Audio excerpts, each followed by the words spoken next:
Soy Fernando Díaz Villanueva, hoy es 2 de febrero de 2022 y esto es La Contracrónica.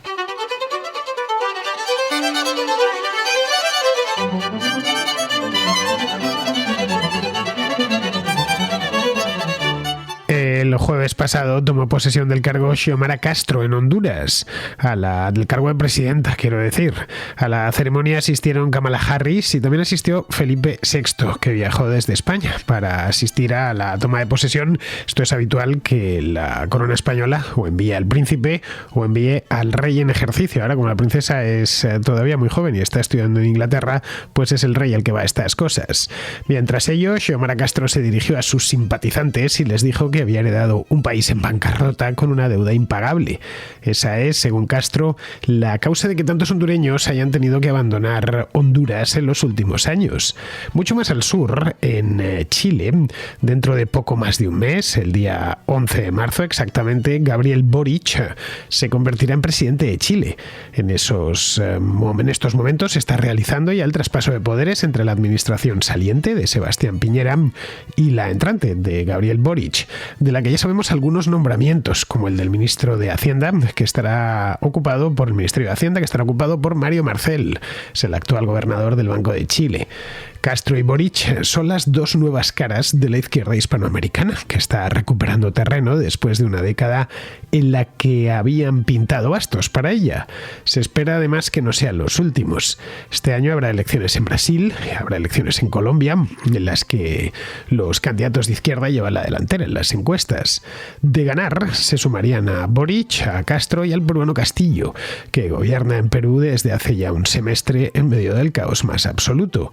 Esta vez no hablan de la revolución social ni del socialismo del siglo XXI, como hacía Hugo Chávez a finales de los 90. Parecen, al menos de palabra, ya veremos si de obra, algo más moderados, si no apelan continuamente a la lucha contra el imperialismo, como sus antecesores. Esto está tranquilizando mucho en Washington, donde temían que la nueva ola de izquierdistas hispanoamericanos fuese tan antiestadounidense como la anterior. También influye el hecho de que estos líderes de la nueva izquierda hispanoamericana están llegando al poder con Joe Biden en la Casa Blanca, cuya administración simpatiza abiertamente con ellos. Por ahora están viviendo un idilio, tal y como se pudo ver la semana pasada en Tegucigalpa, cuando Harris y Xiomara Castro se encontraron en persona. Esto ayuda a suavizar mucho los posibles roces que pudieran surgir, especialmente en lo que toca a la inmigración ilegal. Pero no deberíamos engañarnos, las sucesivas victorias de los candidatos de izquierda en Hispanoamérica no se deben tanto a un vuelco ideológico en el electorado de estos países como a las consecuencias directas de la pandemia y la crisis económica que ha traído aparejada. Es una ventaja frágil la suya y tal y como hemos visto en Argentina o en México, donde el partido de López Obrador y de Alberto Fernández no lo están pasando del todo bien, se han llevado más de un disgusto en las elecciones legislativas del año pasado. Vienen ahora años duros, mucho más duros que ganar unas elecciones, y la ilusión del momento es muy posible que se evapore con rapidez.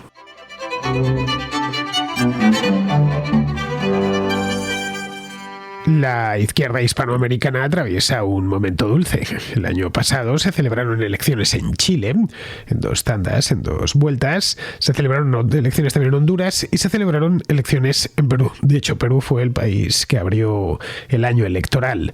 Y en los tres casos ganó el candidato de izquierda. En 2020, si nos vamos un año antes, hubo elecciones en Bolivia y también se hizo con la victoria a la izquierda en la persona de Luis Arce.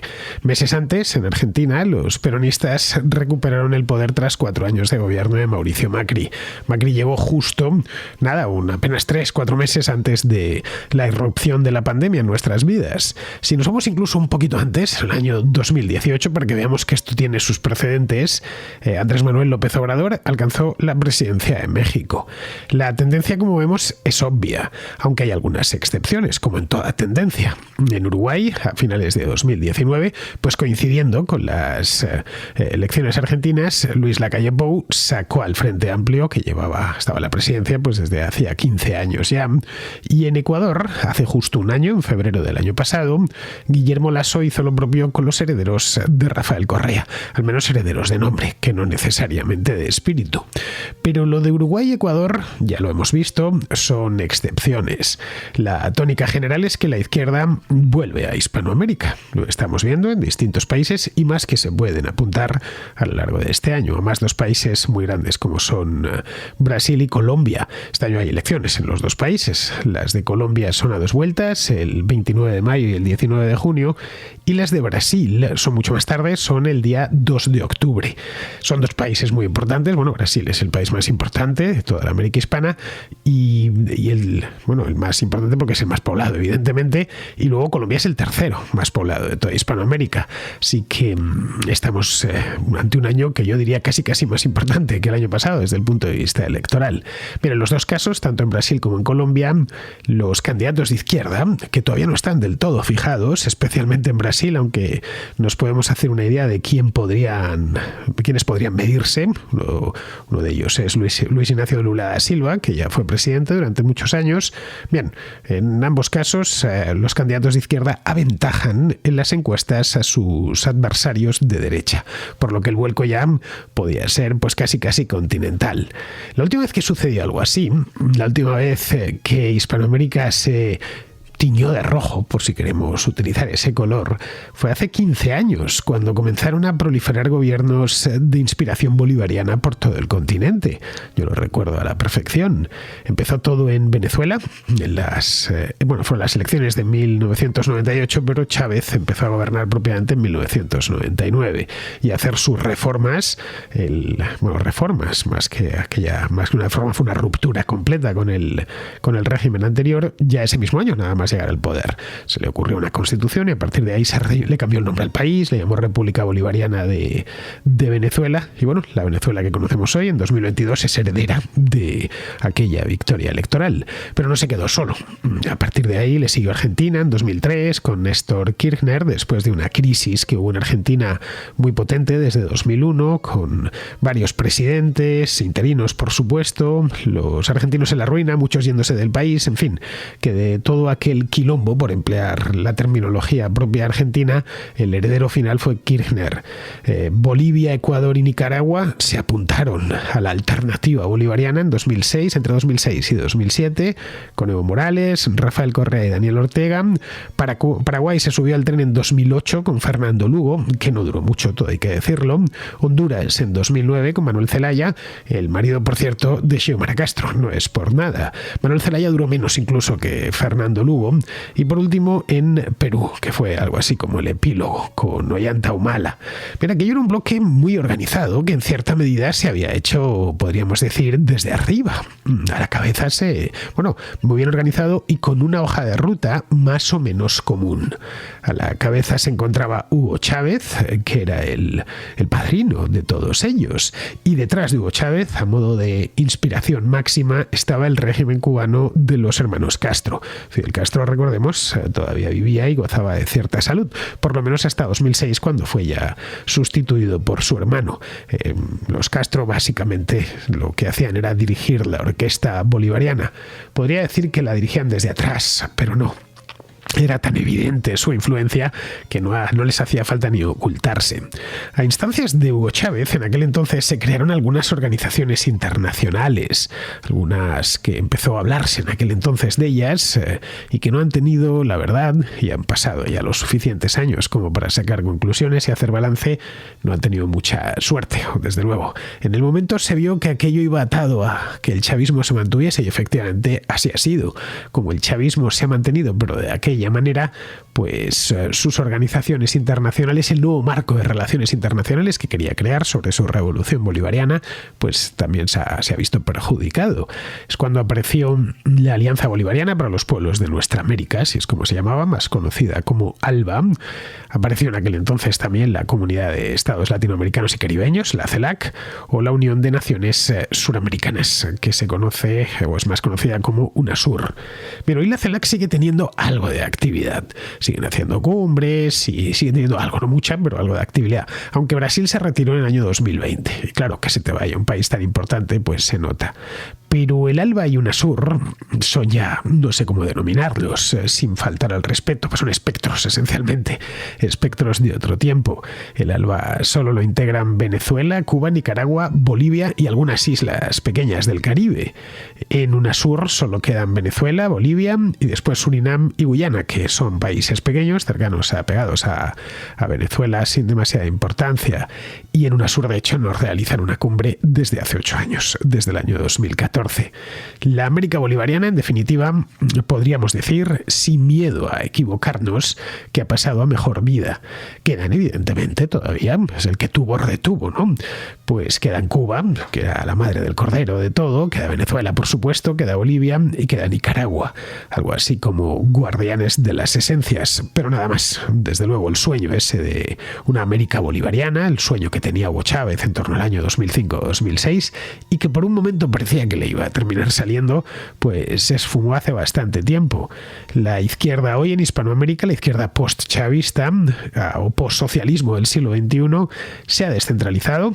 Eso es lo que hemos podido ver, y nuevos líderes que han ido surgiendo en los distintos países. Lo hemos podido ver en Chile, lo hemos podido ver, bueno, en México es caso aparte porque López Obrador llevaba ahí toda la vida, pero lo estamos viendo en Colombia ahora mismo con Petro, y así esto es extensible a prácticamente todo el continente.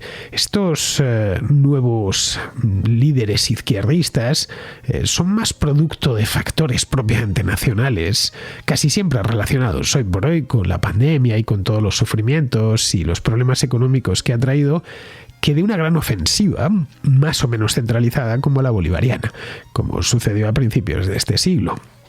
La verdad es que tampoco es extraño que el chavismo no sirva de guía a nadie. El chavismo ya no es atractivo como lo era en el año 2005 o 2006. No es un modelo de éxito. Más bien todo lo contrario. Nadie quiere parecerse a la Venezuela de Chávez o a la Venezuela de Maduro ahora. Es más, en las elecciones de prácticamente todos los países, utilizar el término esto va a terminar como la frase esto va a terminar como Venezuela, o quieren hacer que el país funcione como Venezuela, es algo de lo que los partidos de izquierda sienten y lo encajan como pueden y tratan de defenderse. El principal producto de exportación de Venezuela ya no es el petróleo, sino los millones de migrantes desesperados que salen del país como pueden, a pie o como sea, en avión, como pueden, para buscarse la vida en Estados Unidos, en Colombia, en España, en Argentina, donde sea, con tal de no estar en Venezuela, donde han pasado las de Caín en los últimos años. Luego Nicaragua, que era otro de los emblemas de la América bolivariana. Bien, en fin, no hace falta que os cuente nada que no sepáis. Se encuentra en manos de un antiguo guerrillero, muy metido en años, que ha montado una dictadura con todos los elementos de la dictadura, los fraudes electorales sistemáticos, la detención de opositores, la represión sistemática, en fin, nada que no se sepa de cómo está Nicaragua. Bueno, este mismo mes, la toma de posesión de Daniel Ortega para su 4º mandato, después de unas elecciones fraudulentas, fue rechazada por casi todo el mundo, tanto por gobiernos de izquierdas como por gobiernos de derechas. En cuanto a Cuba, en fin, su economía está quebrada y sufre una escasez acuciante de comidas y de medicamentos. Al frente del gobierno cubano ya no están los Castro, se encuentra Miguel Díaz-Canel, un aparachic del partido que carece del atractivo romántico que en tiempos tuvo Fidel Castro, algo menos Raúl Castro, pero sobre todo Fidel Castro. Raúl sigue donde estaba, pero ya pues con muchos años encima y sin esa capacidad casi simbólica para concentrar en torno así a toda la izquierda hispanoamericana que llegaron los Castro a tener en el pasado. Este renacer de la izquierda hispanoamericana ha hecho que se enciendan algunas alarmas en Estados Unidos. Todavía muchos recuerdan a Hugo Chávez, y en Estados Unidos quiero decir, y sus continuas bravatas anti-yanquis, que las daba además a través de televisión y trataba de esos programas kilométricos interminables que hacía los a lo presidente. Muchos de ellos estaban dedicados casi en exclusiva a hacer antiimperialismo y a criticar o a insultar al presidente de Estados Unidos, que que en aquella época era George Bush, pero bueno, a Obama también le dio lo suyo. Bien, todas aquellas bravatas se terminaron materializando en el enfeudamiento con China y con Rusia, con uno desde el punto de vista económico y con otro desde el punto de vista político y estratégico. Habría que preguntarse si esta vez está pasando algo similar, es decir, si esos que se han asustado en Washington tienen razón para asustarse. Bien, de entrada no tenemos una figura tan potente como Hugo Chávez, y la verdad es que ese hombre sí que lo era, que coordinaba, simbolizaba y sobre todo financiaba todo aquel tinglado, todo aquel grupo de caudillos izquierdistas de nuevo cuño que llevaban por bandera el socialismo del siglo XXI. No haya más que ver las cumbres del ALBA de hace 15 años o de hace 10 o 15 años. Eran prácticamente todos iban detrás de Hugo Chávez, pues como si fuese el flautista de Hamelín. No hay hoy en día, ya no tienen esa figura y además tampoco tienen mucho dinero. De hecho, no tienen dinero.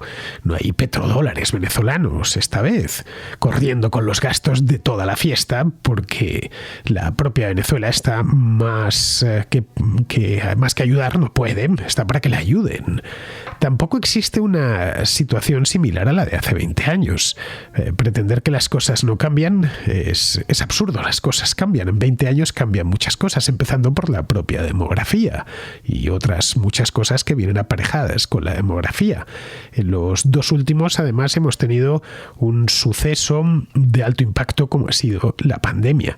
La pandemia lo ha llenado todo. Y la victoria de Boric o de Castro serían simplemente inexplicables sin ella. También sería inexplicable la victoria de Guillermo Lasso el año pasado en Ecuador sin la pandemia. Hay un enfado general, podríamos llamarlo así, y no solo en Hispanoamérica, en todo el mundo, y los votantes molestos, muy molestos por el coste económico de todo esto, pues señalar al presidente. La pandemia, y se está viendo ya y se verá más en el futuro, está siendo un auténtico cementerio de gobiernos.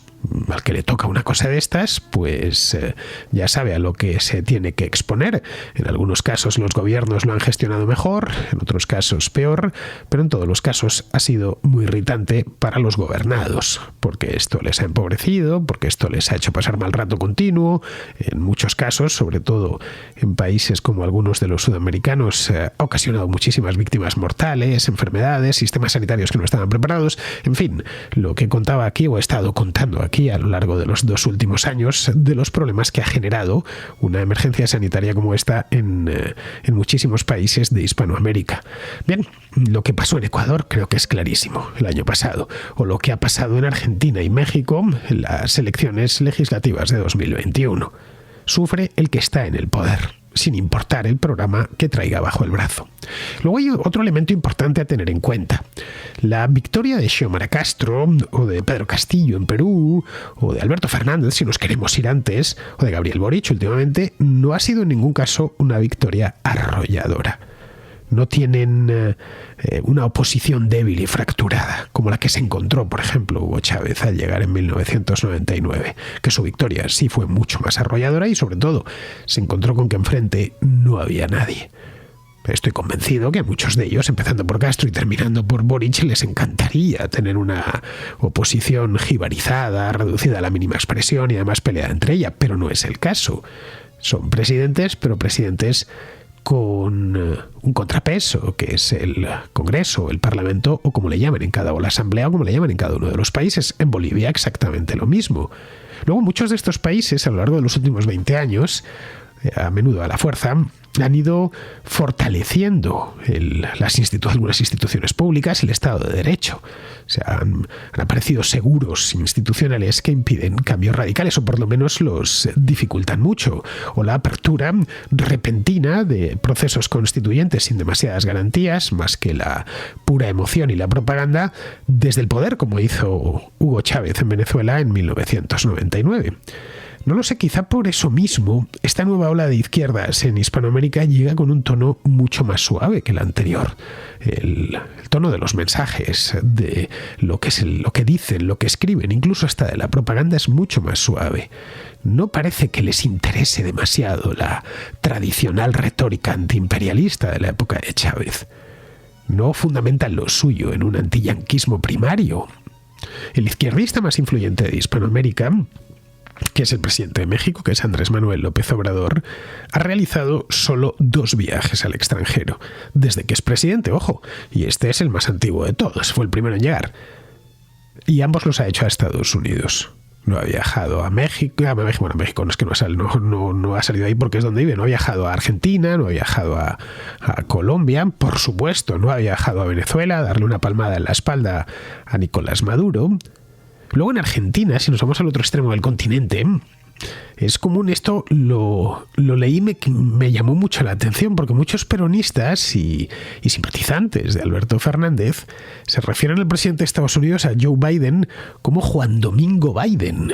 Bueno, esto es evidentemente en honor a Juan Domingo Perón, al fundador y al creador del peronismo. Con la excepción de Pedro Castillo, que como acaba de bajar de la sierra, pues aún no se ha puesto al día, todos estos nuevos líderes gastan un discurso más parecido al de la izquierda europea o norteamericana. Han dejado de lado esa retórica marxista que os decía y antiimperialista y todos los rituales propios de la izquierda hispanoamericana, tan queridos por ella durante muchísimo tiempo, y han entendido que lo que se lleva ahora son otras cosas y otros modos. Vamos, que incidir en la clase social no sirve de mucho, en lo de los pobres y los ricos, etcétera, que es más rentable desde el punto de vista, desde luego, electoral y mucho más rentable desde el punto de vista internacional y sobre todo mucho más transversal, porque evidentemente a muchos ricos no se los ponen en contra, poner el énfasis en pues cosas como la igualdad de género, como la ecología. Eso hoy por hoy les convierte en aliados directos de los socialdemócratas europeos y de los demócratas estadounidenses o de los liberales canadienses. En la Casa Blanca, de hecho, lo han entendido a la perfección. Condenan a Maduro con mucha decisión y energía, o a Daniel Ortega, a quien directamente han echado a los leones, pero la relación con el México de López Obrador o la Argentina de Alberto Fernández es inmejorable. Al llegar al poder hace un año, Biden, quiero decir, puso la cruz a varios presidentes conservadores de Hispanoamérica. No solo a Daniel Ortega y a Nicolás Maduro, que ya tenía la cruz puesta, pero le puso la cruz a Juan Orlando Hernández, de Honduras, el que acaba de perder el poder, o sobre todo y especialmente a Jair Bolsonaro, a quien acusan de no tener sensibilidad climática. Ya sabéis, por aquello de los incendios en el Amazonas. Vamos, que todo lo bien que van las cosas con México van mal con Brasil. En ambos casos han visto en sus rivales de izquierda, desde la Casa Blanca, digo, a una opción mejor, como aliados de Estados Unidos. Es más, el propio gobierno estadounidense mostró claramente su alegría cuando Xiomara Castro ganó en Honduras. Esto sucedió hace mes y pico, en diciembre del año pasado. Pero como os decía al principio del programa, el jueves pasado la vicepresidenta Kamala Harris asistió a su toma de posesión, y esto no es habitual. Luego, respecto a Brasil, Luis Ignacio Lula da Silva, que quiere presentarse de nuevo a la presidencia, es un viejo conocido de Biden, de cuando era vicepresidente Obama. Respecto a Perú, pues el Departamento de Estado no vio con malos ojos que llegase Pedro Castillo al poder. Quizá les hubiera gustado otro algo más moderado, pero lo preferían a Keiko Fujimori. En cuanto a la de Chile, que es lo que más nos sorprendió a finales del año pasado, la relación de Estados Unidos con Chile es buena desde hace 30 años, sin importar quién gobierne. Se han llevado bien con Piñera y todo indica que lo harán también con Gabriel Boric, que ha conquistado la presidencia caudillando una coalición de fuerzas en la que está el Partido Comunista de Chile, que es un partido de honda tradición marxista y muy amigo de culpar a Estados Unidos de todo lo malo que pase. Ese elemento creo que ha formado algo de nerviosismo en torno a Boric a lo largo del último mes. Bueno, tanto fuera como dentro de Chile, por supuesto. Pero Boric, que tan contestatario era hace pocos años, no parece por ahora dispuesto a hacer la revolución. Ha renegado públicamente de su apoyo al chavismo y en la composición de su gabinete ha adelantado que el próximo ministro de Hacienda será Mario Marcel, que es el actual gobernador del Banco Central de Chile. Los inversores parece que se han calmado un poco. La Bolsa de Santiago remontó el vuelo la semana pasada. El IPSA, que es el selectivo de la Bolsa santiaguina, ha recuperado los 4.500 puntos, por ejemplo, que perdió el año pasado a raíz de la campaña electoral y del triunfo de Boric. Marcel ha criticado en varias ocasiones algunas de las promesas estrellas de Boric, como reducir la semana laboral o desmantelar el sistema privado de pensiones. Aparte de Mario Marcel, Boric también ha anticipado que la próxima ministra de Relaciones Exteriores será una mujer llamada Antonia Urrejola, que es la presidenta de la Comisión Interamericana de Derechos Humanos, que depende de la Organización de Estados Americanos, de la OEA. Urrejola ha sido muy crítica con el régimen de Daniel Ortega en Nicaragua y no muestra simpatía alguna por el chavismo. Esto es una buena noticia, sin duda, pero el gabinete de Boric no va a estar lleno de moderados. También entrarán halcones como Camila Vallejo, que será ministra secretaria general de gobierno, que esto es lo que en España denominamos portavoz de gobierno. Vallejo es una comunista ortodoxa de la vieja escuela. Está por ver si ha entendido los nuevos tiempos y olvida cierta retórica a la que es muy aficionada. Lo mismo aplica a Boric y por extensión a todos los recién llegados. Veremos si al final la cabra tira al monte o prefiere quedarse en el corral.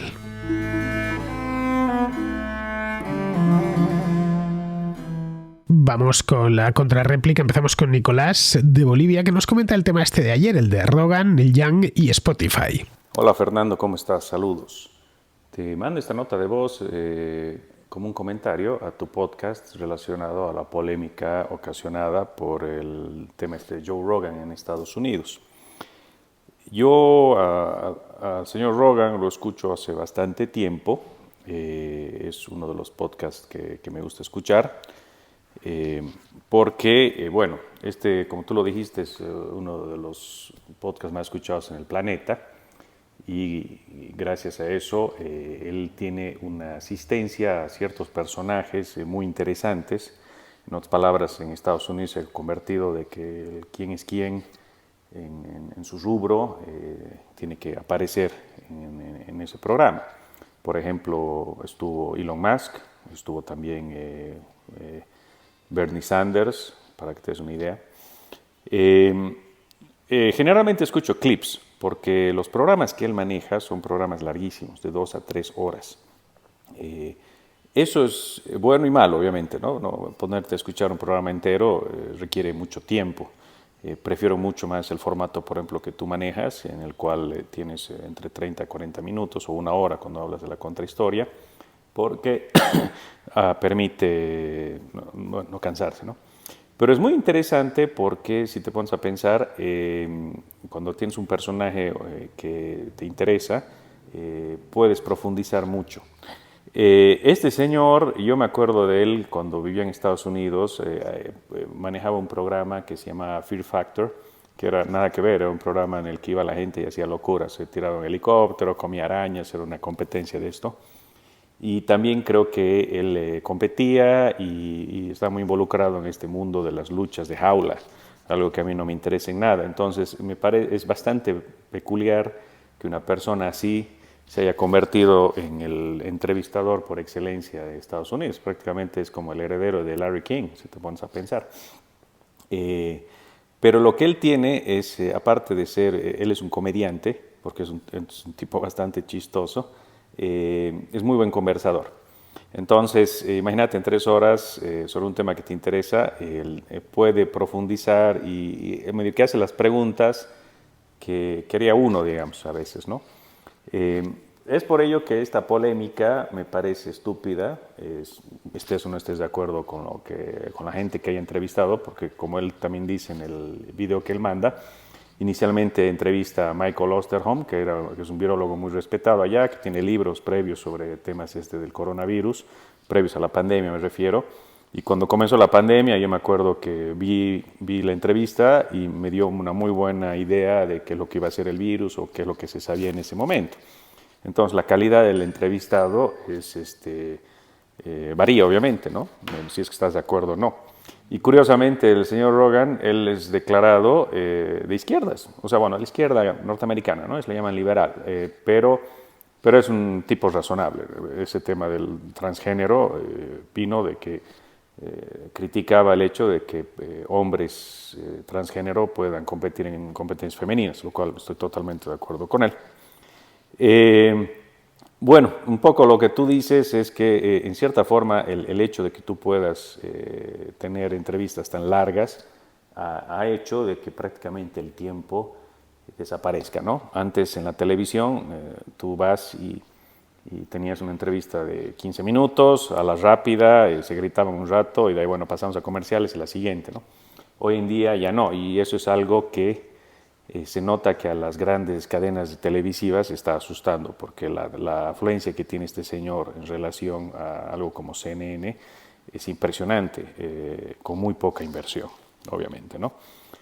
Yo particularmente he dejado de ver telenoticias, prácticamente nada, me dedico solamente a los podcasts, entre ellos el tuyo, por supuesto, y obviamente evito, bueno, hago una dieta, ¿no? O sea, porque te la puedes pasar todo el día viendo esto, y generalmente selecciono mucho el tipo que voy a escuchar y trato obviamente de cortar, ¿no? O sea, siempre quedarme con lo mínimo necesario para mantenerme informado y por el otro lado, por un tema de placer, ¿no? Me gusta mucho escuchar gente con buenas ideas y lindos argumentos. Bueno, te mando un abrazo y saludos. Rogan tiene un formato muy diferente al mío, Nicolás. Él básicamente hace entrevistas y las hace muy bien, por cierto, porque sabe escuchar y conducir bien la conversación.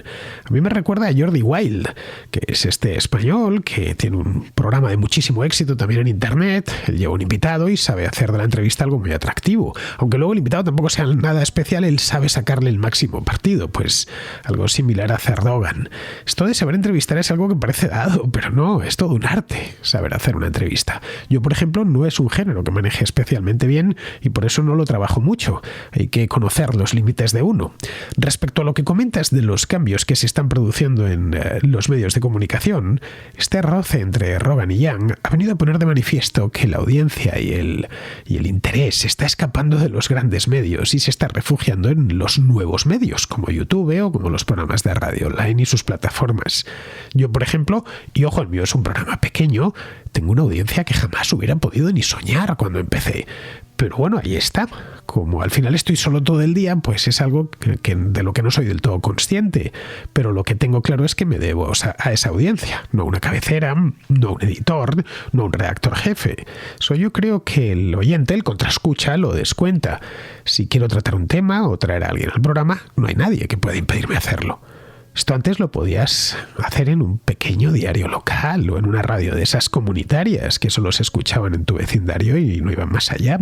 O llegas a todo el mundo a través del soporte rey, además, que es el teléfono. Esta independencia, por primera vez en la historia de los medios de comunicación, ha venido acompañada de audiencia y de viabilidad económica. Y eso está enfadando a muchos medios y a los políticos que no tienen ya la posibilidad de dirigir mensajes en una o en otra dirección. Eso es lo que no entendió Neil Young, simplemente. Creía que el ultimátum, que esa carta abierta, era un ultimátum que estaba recibiendo, pues no sé, la CNN o la NBC. No, se lo estás dando a una simple plataforma a quien las cuestiones editoriales le importan un pepino, le dan igual. Su negocio es poner una aplicación que funcione bien, un sistema de streaming que funcione mejor todavía y ya está, y a buscar anunciantes y suscriptores y encargarse de que haya contenidos atractivos. El resto le da igual. Es por eso que Neil Young ha perdido el pulso. De haber lanzado este ultimátum a la NBC, seguramente no lo hubieran perdido. A Rogan le hubieran montado una campaña, hubiera habido presiones políticas, esto hubiera llegado al Congreso de alguna manera, pero como Spotify no deja de ser una plataforma que además es que no es ni siquiera estadounidense, es que es sueca, pues no había manera. A nosotros nos interesa esto y lo mismo que está está el otro. Bien, vamos ahora con Tony de Barcelona, que se pregunta por qué el papel del gobierno español en el extranjero es tan insignificante. Y bueno, darte las gracias por tus programas que nos ayudan a entender dónde estamos, porque también sabemos de dónde venimos. Bueno, mi reflexión y mi pregunta era acerca de lo que está pasando ahora mismo con Ucrania y con Putin, que deja las vergüenzas al aire de todos los países que pretenden ser bandera de la democracia, pero que a la hora de defender sus intereses se ven bastante tibios. Claro, no pedimos que sean unos suicidas que se lancen en tropel y a la guerra de manera desaforada, pero por lo menos sí que tengan una actitud un poco más firme, entiendo yo, sin conocer mucho las complejidades de la geopolítica. Pero bueno, dicho esto y tal como veo la realidad de nuestro país, aquí viene la pregunta. ¿Cómo ves tú que este gobierno o cualquier otro tiene que encarar la política española para que se nos tenga en cuenta a nivel europeo y sobre todo no tengamos la sensación, los que vivimos en este país, de que esto es un completo desgobierno? Bueno, gracias de nuevo y un saludo. Para que te tengan en cuenta en el extranjero, Tony, lo primero que tienes que hacer es elegir bando, claro, además, y luego ser un aliado de fiar. En el caso de España actualmente, ni lo primero ni lo segundo están del todo claros. El gobierno quiere estar en la OTAN, y está de hecho en la OTAN, y estamos en la OTAN desde hace décadas, pero a la vez quiere mantener vínculos directos con estados como la Venezuela de Maduro, que es un enemigo jurado de la OTAN y de los Estados Unidos. No te van a... Entonces, si quieres mantenerte ahí, no te van a facilitar más secretos de los estrictamente necesarios, porque temerán con razón que se los filtres a sus enemigos. La entrada de Podemos en el gobierno hace 2 años, un partido que está lleno de gente muy cercana al régimen cubano y al venezolano, convirtió al gobierno de Sánchez en un paria internacional. Ojo, esto no es de ahora, es que esto se sabía desde el primer momento. Y claro, tan pronto como ha estallado la primera crisis de cierto calado, la primera crisis internacional de cierto calado, se ha podido ver a las claras.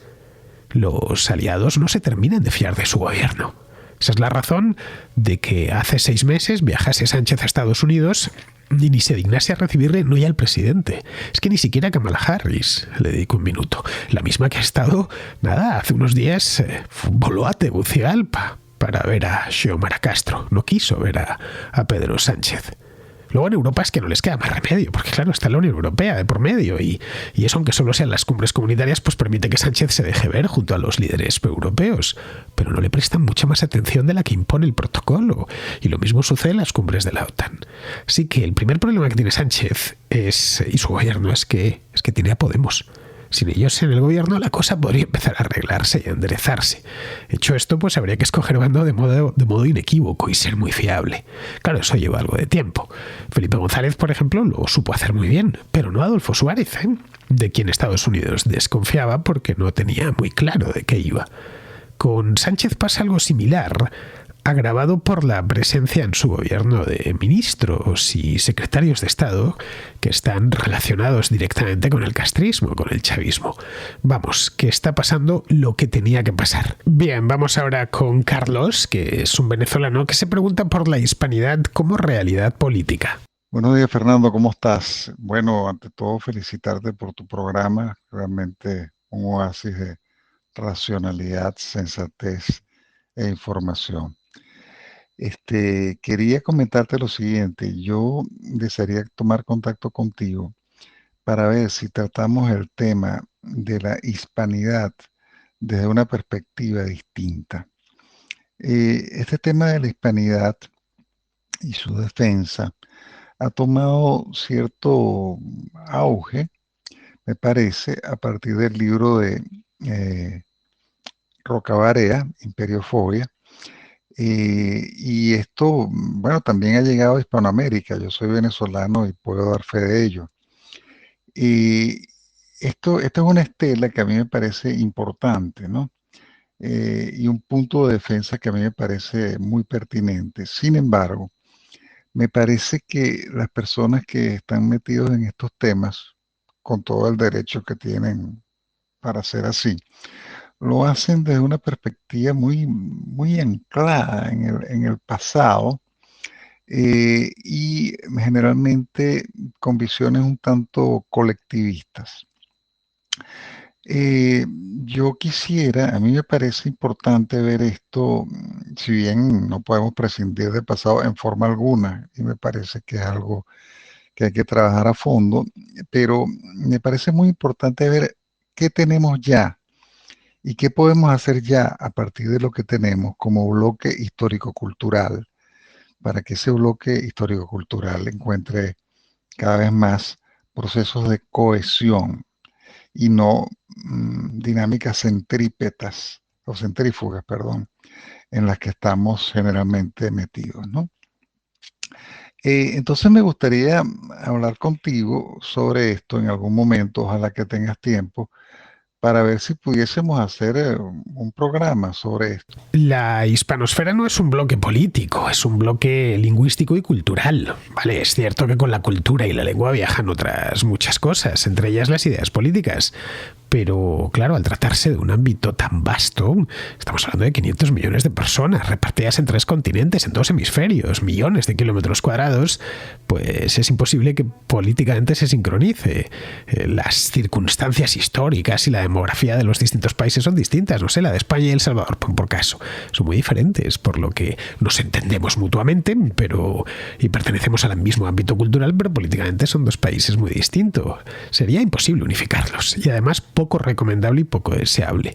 Lo que sí se debe de hacer, y esto es algo que defiendo yo desde siempre, es defender una conciencia hispana en cultural, evidentemente, lingüística, y en base a ella, pues fortalecer los lazos que nos unen, que son muchos.